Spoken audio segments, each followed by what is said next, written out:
2020, 30th anniversary of an icon. This one's already come out, but I think it's a good example to actually show you the shape changes, because actually this model has changed a lot. Yeah. And over the last few years, I think Nike would probably allow us to say this.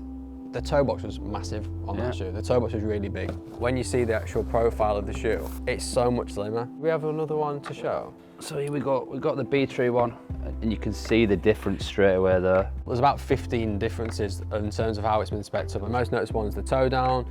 There's been some additional TPU overlays added in. There's the more split paneling on the upper. The way the swoosh runs, it actually runs parallel to the quarter panel now, as opposed to sort of sitting at a bit of an angle. Max 90 is essentially a vintage running shoe now. It blows your mind to think that this shoe is now 30 years old. It's mad, it's mad. I think when we talk about vintage, you almost think of stuff like Tailwind or Waffle Race. Yeah, exactly. Because it's clean, because it's been slimmed down, it looks a lot better, it's a lot easier to wear. And then we've got obviously some of the other colours here, so we've got some more of the OG colours coming through. How good are these boxes? And obviously when you see the boxes as well and you see the products in it, obviously all of them come with the tag and the arch support. So we've got the box, the other one. Yeah. The details are so good, and obviously on these models, again, you can really start to see the shape difference on these. They're just amazing, aren't they? Let's stop talking about the differences in the shoe. Ultimately, the shoe is... Well, it's the perfect Max 90. Exactly. It's the original Max 90. So we've done the 90s, we're now going to move to the late 70s, early 80s with the Comp 100. Now we love this shoe. When we went out to Boston to meet the brand, we actually really wanted to work on it ourselves. We wanted to just bring out, I guess, our own interpretation of something really OG as well. We're really happy with these. These are essentially going to be one of our first shoes of 2020 of our full exclusive rollout for the whole year. One thing we thought was really important was to keep the colour blocking the same as the OG on this, because I think for us, that's obviously what makes the shoe and the profile really stand out. I think the colours, we wanted something really neutral, but also something that would wear in really well. So once these shoes get a bit worn, the suede starts to rub and get some really rich textures on it, I think it'll just come into its own even more so. Yeah. We almost wanted the shoes to look and feel like you'd imagine sort of a Boston local wearing it on a Sunday morning, walking the dog around the park. And another thing we've got in this one, like I say, it's our 20th anniversary, and we want to kind of stamp our mark on all these projects. So on this one, this is the first one there that we've got the little size sign off in the footbed, which is a big thing for us. We're really celebrating our 20 years.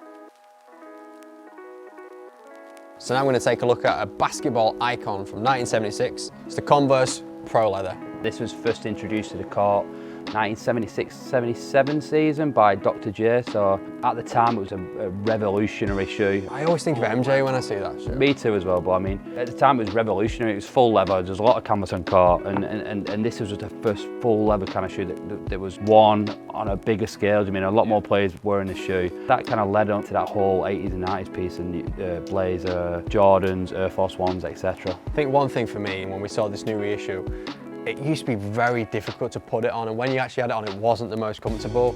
This new reissue, they've literally gone back to its original shape, but it's changed all the tooling, and it makes a massive difference. Yeah, it is a lot better, and the shoe's a banger. So we wanted to round January up with arguably one of the biggest projects we've been working on especially. We've actually launched 2 of the colourways already, but we wanted to almost tell the full story of it and also show what's coming, and it's the Baltic Cup. So first of all, we'll show you what we've already launched. To start the journey, we had to start it with the OG, which we did. We did a really good job on. More than happy with it. The quality of the shoes, absolutely spot on. The details are there.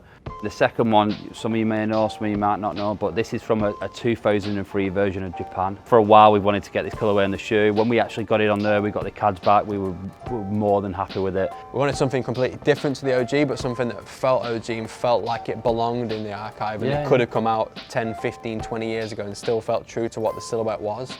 We're ecstatic with how everything's turned out, and we've got another one coming.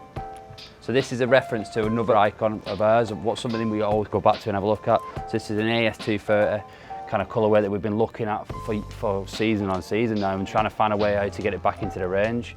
Some of the stories we've got on the later ones are really strong. But to start the year off, these are exceptional, and you will agree once you get the shoe in your hand that the materials, the execution is spot on. We've made sure the materials are literally one-to-one if we can get it. Suede, the best suede, we can get everything we've been able to get on it, we've got on it. I think one thing that we're constantly looking at is what people are wanting to come back, or a certain colourway that they've not seen for a long time. We want it to be really collaborative, and for the year what we've tried to do is almost celebrate what we've done, but also really sort of empower the community as well and their voice. And it's going to be a big one for the year, but it's going to be spread out between 12 months. AS230 will be the next one that'll drop But yeah, I mean, we're more than happy with how this has come out. The quality of the shoe, the whole execution of the shoe feels perfect. And I mean, we're excited to be working on the shoe for the rest of the year now. Thanks for watching. Subscribe to our channel to keep up to date with all these videos coming through, and drop us a note in the comments to see what your favourite was from the episode. From us both, we're back, and hopefully see you next time.